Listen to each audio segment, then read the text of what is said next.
Hi, myself Mr. S. Prasad from Secret of Investment channel.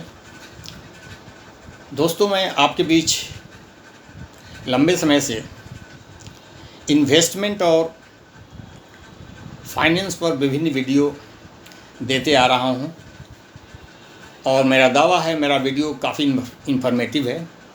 अगर आपने देखा होगा तो इसको महसूस किया होगा, अगर नहीं देखा है तो कृपया ज़रूर देखें। आज मैं जिस इम्पोर्टेंट टॉपिक्स पर चर्चा करने वाला हूं वो है हाउसिंग लोन, होम लोन भी जिसको कहते हैं। उसमें मैंने एक बहुत इम्पोर्टेंट एस्पेक्ट को लिया है, how to reduce interest on home loan. How to reduce interest on home loan. दोस्तों, बैंकिंग में मुख्यतः दो ही कार्य होते हैं, आपको सब मालूम है। To accept deposit from the public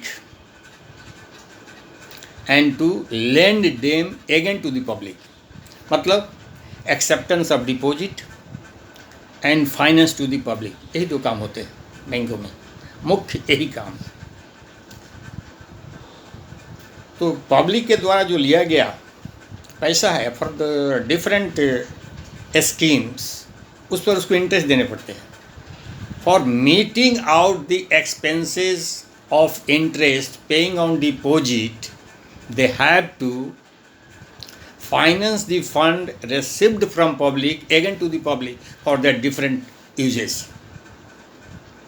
और वहाँ से वे पुनः इंटरेस्ट प्राप्त करते हैं।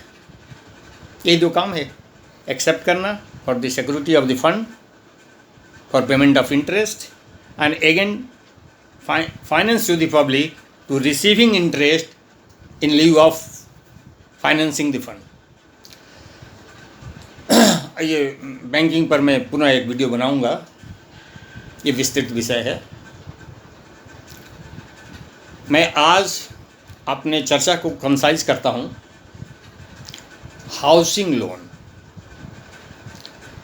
होम लोन हमारे जैसे देश जो मोस्टली हाईली पॉपुलेटेड कंट्री है हमारा देश, यहाँ पर हाउसिंग की समस्या एक मेजर समस्या रही है और विभिन्न सरकारों ने हाउसिंग फॉर मिलियंस योजनाएं चलाई, फ्री में घर बना के दिए। स्टिल हाउसिंग की समस्या है और हर आदमी इसके लिए प्रयासरत रहता है, परंतु ज़माने के जैसे जैसे समय बढ़ते गए, महंगाई के कारण जो स्थितियां बनी, आज के डेट में घर बनाना, घर खरीदना एक बहुत बड़ी बात है। आज 2 BHK और 3 BHK एक फ्लैट की कीमत 35 लाख, 40 लाख, 50 लाख एंड इससे भी ज़्यादा है ऑन एन एवरेज। एक एम्प्लॉई सामान्यतया जो 20 से 30, 40, 50, 60 हज़ार की तनख्वाहें, पता मैंने पिछले वीडियो में इसकी चर्चा की थी कि हमारे देश में लगभग 70 से 80% ऐसे लोग हैं जिनकी on an average monthly income 20 से 40 के बीच ही है। अब मेरे को बताएं कि 40 से 50 हज़ार का प्रति मंथ तनख्वाह पाने वाला व्यक्ति क्या 40-50 लाख का मकान ओन रिसोर्सों से ले सकता है? It is next to impossible. वैसी स्थिति में बैंकों का योगदान बहुत ही सराहनीय रहा। शुरू में तो बैंकों का, जैसे मैंने बताया, कि काम ही है finance for their different purposes, परंतु पिछले कुछ वर्षों से हाउसिंग एक ऐसा पर्पस हुआ जिस पर बैंकों ने बहुत ही पार्टिकुलर होकर के ध्यान दिया और लाखों करोड़ों लोगों को लाभान्वित किया। मैं बताऊं, अगर मकान खरीदने और सेल परचेज की प्रक्रिया में अगर मैं गलत नहीं हूं तो आई थिंक 85 से 90% केसेज में बैंक लोन लेने पड़ते हैं ड्यू टू डिफरेंट रीज़न अलग हो सकते हैं। मुख्य रीज़न तो फंड का कमी ही होता है, और भी कोई बहुत सारे रीज़न हैं जिस पर मैं फिर कभी चर्चा करूँगा। तो बैंकिंग लोन, बैंक का हाउसिंग के ऊपर में लोन एक बहुत ही महत्वपूर्ण हो गया। इसका योगदान बहुत महत्वपूर्ण है। घर का निर्माण, घर की खरीद की आवश्यकता और इसका इम्पोर्टेंस, अकॉर्डिंगली हाउसिंग लोन की इम्पोर्टेंस और नीड बढ़ गई और प्राय लोग हाउसिंग लोन के लिए लेने लगे डिफरेंट बैंकों से और बहुत इजीली उपलब्ध भी होने लगा। इसमें कहीं कोई बात नहीं है। वो ऐसे ही है कि जैसे मैंने बताया कि व्यक्ति के अपने रिसोर्सेज में नहीं होते हैं कि 50 लाख रुपये 40 लाख रुपया एट शॉर्ट दे करके परचेज कर ले। बैंक वहाँ सुविधा प्रदान करता है लोन के द्वारा और लोन से वो परचेज हो जाता है और बैंक को लिए गए लोन और इंटरेस्ट का भुगतान EMI के द्वारा करनी पड़ती है। सुविधाजनक स्थिति है और इसमें चूँकि लोन की राशि बड़ी होती है, अकॉर्डिंगली इसके रिपेमेंट का जो टेन्योर होता है वो भी बड़ा होता है। 10, 15, 20, 25, 30 इतने सालों तक होते हैं।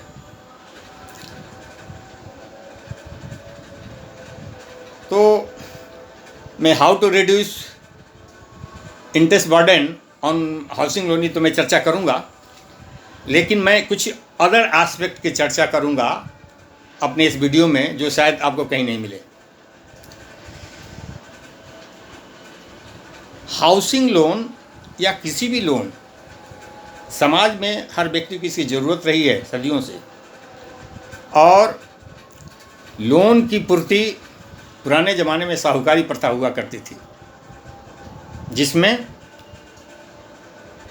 लोन के लिए सिक्योरिटी क्या मॉर्गेज, चाहे वो ज्वेलरी हो, ज़मीन हो, एग्रीकल्चर लैंड हो, व्हाटएवर।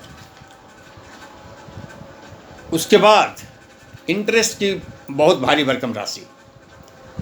तो जब ये सारी चीज़ें गिरवी रख ली गई, ज़मीन, ज्वेलरी, तो वैसे केसेज में लोन एक सिक्योर्ड लोन माना जाता है। वैसे loan which are supported by any property वो सिक्योर्ड लोन माने जाते हैं। हाउसिंग लोन में भी क्योंकि हाउस गिरवी हो जाता है बैंक के पास, लोन तो दे दिया परंतु उसके ओरिजिनल पेपर बैंक के पास जमा कर दिए जाते हैं। That are called mortgage to the bank. और वो पेपर तब तक बैंक के पास रखता है जब तक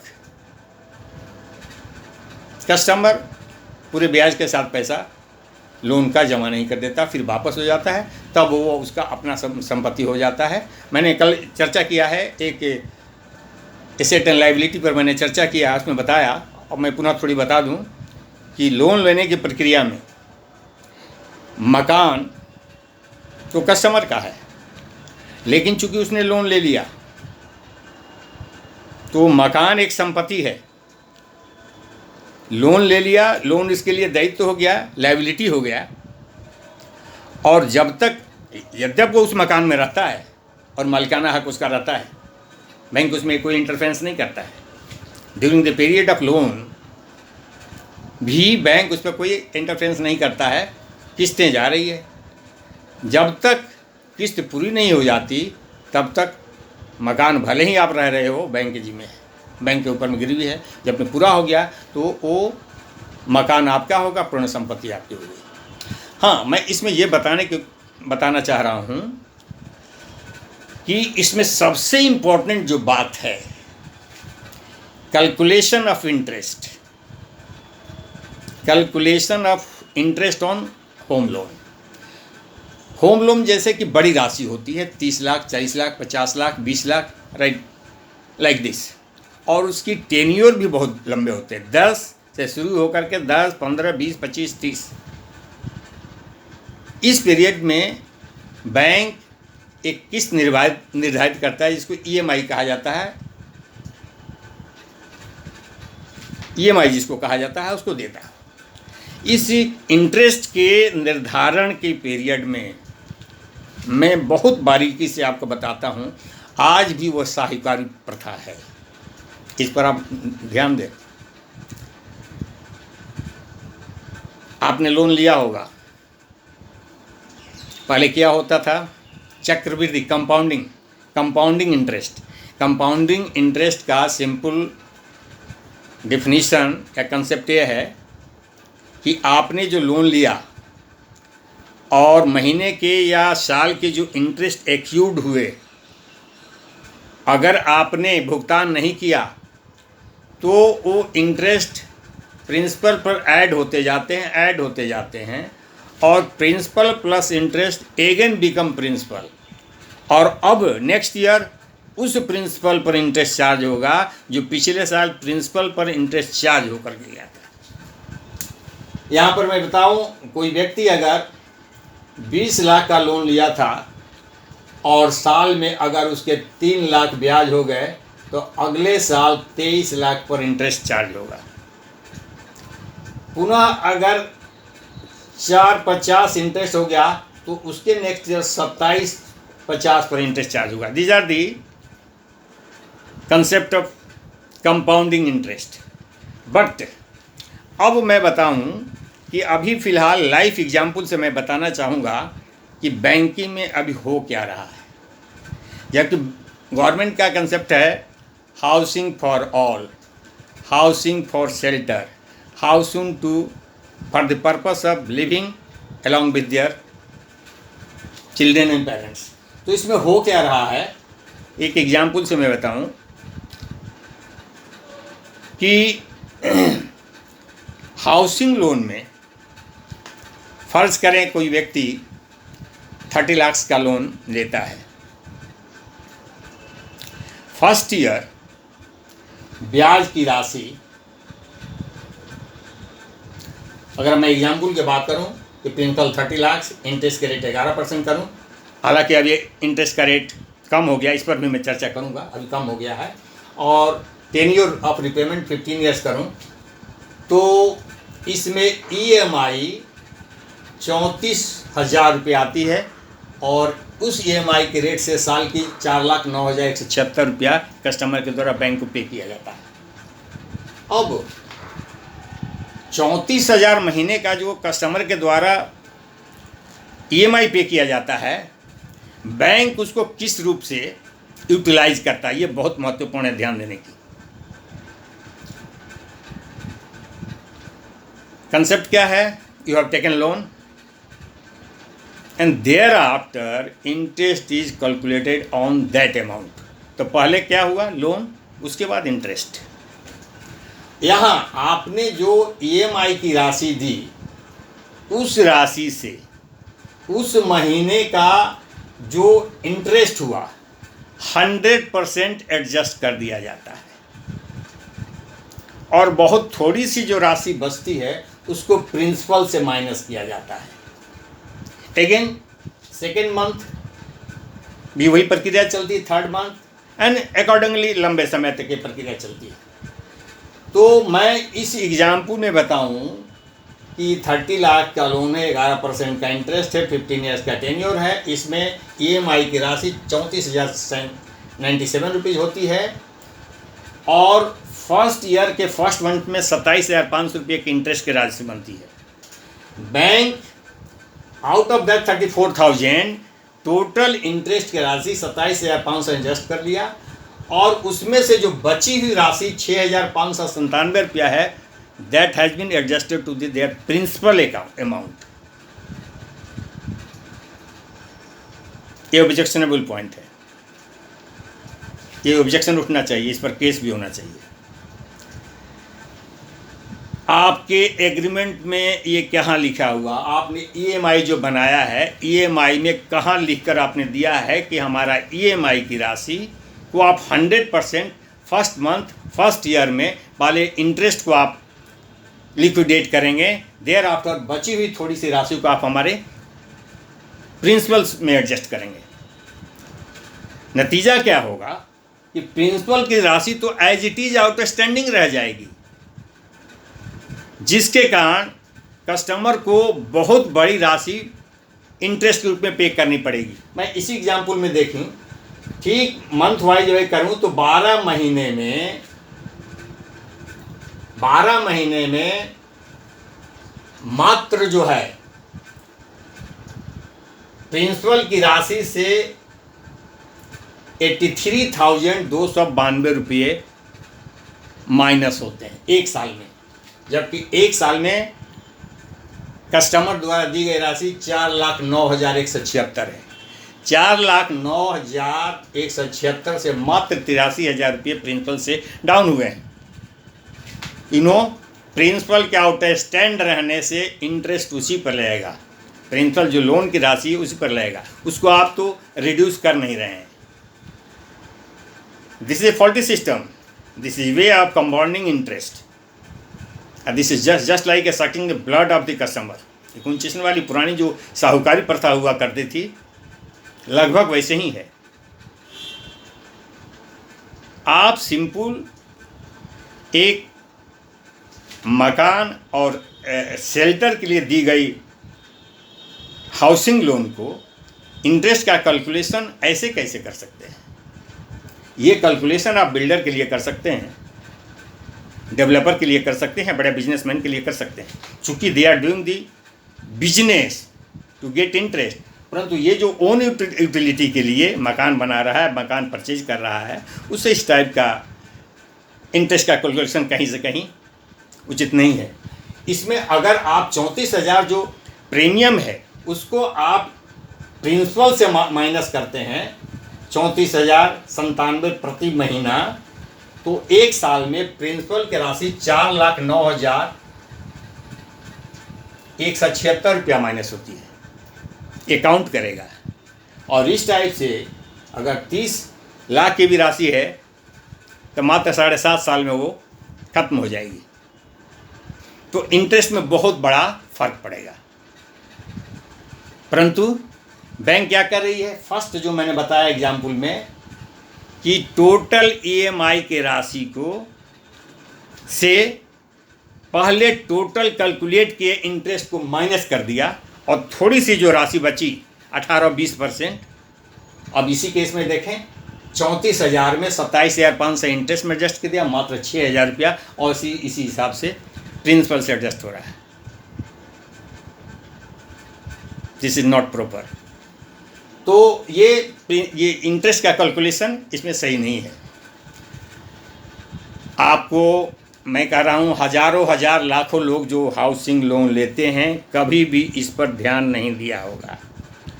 आप बताएं मेरे को, आपको ईएमआई का कैलकुलेशन करके जो दिया जाता है कहीं लिखा हुआ है कि आपके द्वारा दी जाने वाली 30,000, 40,000, 20,000, 35,000, 50,000 की ईएमआई की राशि को फर्स्ट और टोटल इंटरेस्ट से एडजस्ट करेंगे? Which is first, either loan और इंटरेस्ट? लोन पहले है कि इंटरेस्ट पहले है? पहले कौन आया? इंटरेस्ट आ जाए उसके बाद लोन हुआ? पहले आपने लोन लिया तब इंटरेस्ट आया, लोन ही नहीं तो इंटरेस्ट कहाँ से? ये बहुत बड़ा ऑब्जेक्शनेबल पॉइंट है। ये बैंक पर केस हो तो इसमें बहुत बड़ी बवाल खड़ा हो सकती है। जो मैंने कहा ना कि साहूकारी शुरू हो गई। आपके उस एग्रीमेंट में कहाँ लिखा है, एक जो उसने बना दिया आपको ईएमआई, उसमें कहाँ लिखा हुआ है कि टोटल पैसा पहले हम कर देंगे, 2-4-5 हज़ार बचेगा उसको हम ही करेंगे? इस टाइप से तो आपका प्रिंसिपल कभी खत्म ही नहीं होगा। That is why you have to pay more and more interest. आपको ज़्यादा से ज़्यादा इंटरेस्ट पे करना पड़ता है। तो ये है हाउसिंग लोन के भीतर का सीक्रेट जो सबको जानना चाहिए। मुझे पूरा विश्वास है हाउसिंग लोन लेने वाले 90 से 95% लोगों को इसके बारे में जानकारी ही नहीं है। वो तो ईएमआई फिक्स हो गया दे रहे हैं। 20 साल 30 साल नौकरी करने वाला अगर बेचारा 30 साल ज़िंदगी के रिटायरमेंट के समय तो उसकी हाउसिंग लोन चल रही है। और पता है इसके कारण क्या होता है? आपके द्वारा लिया गया 40 लाख को आपको 90 लाख रुपया देना पड़ता है, 85 लाख रुपया देना पड़ता है। 30 लाख रुपया लिया तो 20 साल में आपको 60-65 लाख रुपया देना पड़ता है। 15 साल में भी वही स्थिति है। तो I think this is not the pleasant situation, इस पर विचार करना चाहिए। अब रही बात कि ये जो स्थिति है आफ्टर ऑल इससे भी निपटने की क्या ये है, चूँकि आप कहेंगे मैं कोई बहुत बड़ा मिनिस्टर नहीं हूँ, बहुत बड़ा समाज सुधारक और बहुत बड़ा इकोनॉमिस्ट नहीं हूँ कि मेरी बातों को बहुत ज़्यादा तवज्जो दी। हाँ, कस्टमर इसके लिए बातें कर सकता है, कस्टमर इसके लिए कोर्ट जा सकता है, हो सकता है इस पर बहुत कुछ उसको रिलीफ मिले। मैं बताऊं अब नेक्स्ट जो है,